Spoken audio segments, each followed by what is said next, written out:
I'm sure everyone has like heard about it, like how could you not? But the thing about Naya Rivera, like that, I've been like following it ever since she went missing, and it is just like the saddest thing.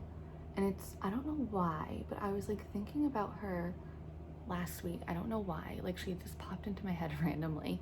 And then I heard that she had been missing. But like you literally, it just makes you realize like you literally don't know like what the next day brings. And I just think it's so like crazy that she like said something on her Instagram like a couple days before or something about like you never know what tomorrow brings. And I just think that is so sad.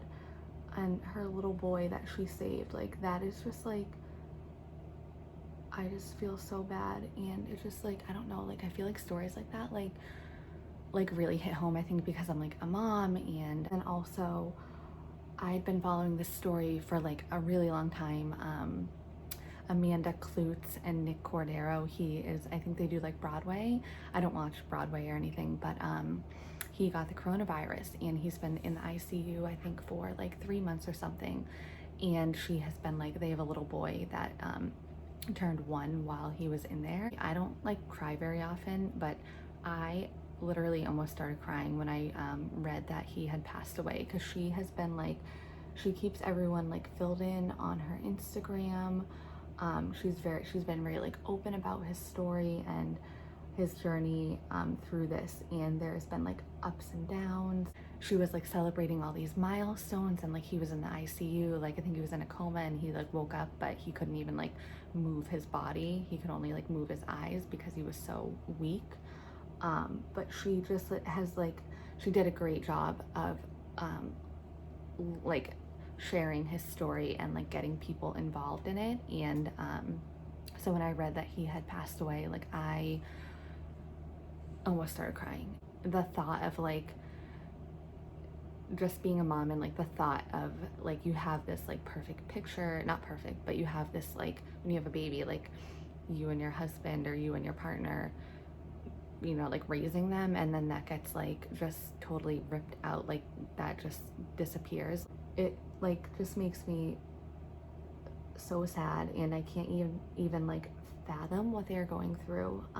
Like she must, to me, I think she must be the strongest person in the world. Like and I know like when you're in this situation, you just do what you have to do, and you have to just like move on, and because you have this baby now. But I just think about it all the time. I don't know, like I can't even do my mascara because I'm thinking about it.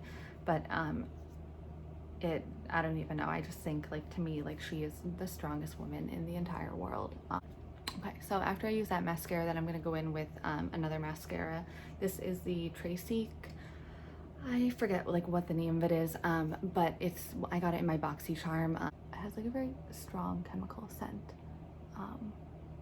but it does a good job of lengthening them, so I like to use it like over. So I've been getting a lot of messages from people who saw my the Shine videos and all the stuff that I got from Shine, and like I cannot say enough good stuff about Shine.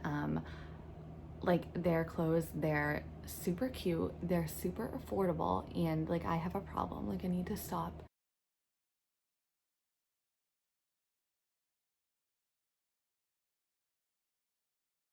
Next, we are going to move on to the lips, and I picked this up at Christmas Tree when I was there, and this is the Wet n Wild Gel Lip Liner, and I think I got it, what color? Bare to Common. And it's just like it's very similar to the Milani Nude color, and it goes on so well. I was so surprised, like it literally just like glides on. It's super nice, so I definitely recommend it.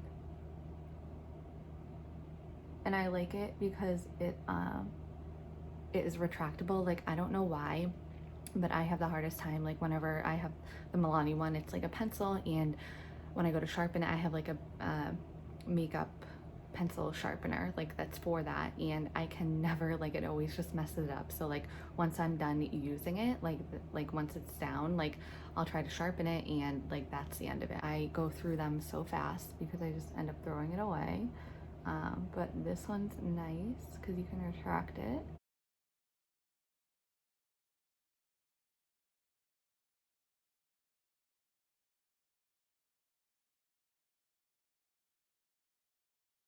I'm using, I think this is like an eyeshadow brush, but I'm just using it. It's like little and kind of fluffy, and I just use it to kind of like blend this out a little bit. Like I love, like don't get me wrong, like I love being home with her, and I love like being a stay-at-home mom, but I feel like for her, like at this age, for her benefit, like being around other kids is like she needs that, because she like needs to, she's at the point where she needs to like learn that, like be like socialized and everything, and I just think it will be really good for her. And also I don't have to drive anywhere, which is so nice. So sometimes I contour my nose, sometimes I don't. Today I feel like I'll contour, so I'm just using like a very, this is like an eyeshadow brush, like, but it's very like compact and small, so I'm just using that, and I'm just gonna go, because I have a very large nose and I don't even know if I contour it the right way. I probably don't, but I just do like whatever I think looks okay, and I just kind of try to like slim it and make it not so large. Like I have a bump like right here, so I don't know, I just do this and blend it and hope for the best. So we are going to highlight now. I'm using my Wet n Wild. I use a lot of Wet n Wild stuff, I just realized that. Wet n Wild highlighter in Blossom Glow, and I just put a little dab right here, and then I just do some dabs there, and I'm going on the inside. And this brush is like, it kind of reminds me of like a Q-tip. It's like a little compact brush that like resembles a Q-tip, so I really like using this. I think it's by Moda Pro. I got a set of them in my BoxyCharm, and they're really nice. The handle is like rubber, so it like never slips, and they work really nicely. And then this is another Moda Pro. This one's fluffier, so I use this one to highlight down here and highlight here and there. I'm using the e.l.f. The Halo Glow setting powder, and this one is the Soft Luminance, and I've talked about it in my previous videos. I love it. This is the NYX Matte Finish setting spray, long lasting, so I just use this and let that dry, and then we are done. So I'm gonna go ahead and do my hair, and then I will get ready for the day. So thank you guys so much for watching, and I appreciate all of my subscribers. I know, like, obviously I don't have a huge following, but I just hope that you guys appreciate this kind of look into my life and my journey as being a stay-at-home mom and also going back to school full-time. I will try my best to do more updates. I feel like it's just very hard lately because Everly is growing and she is just so busy, and I'm so busy, but I want to keep you guys updated on everything. So I hope you enjoyed this, and make sure to give it a thumbs up and subscribe to my channel, and I will talk to everyone later.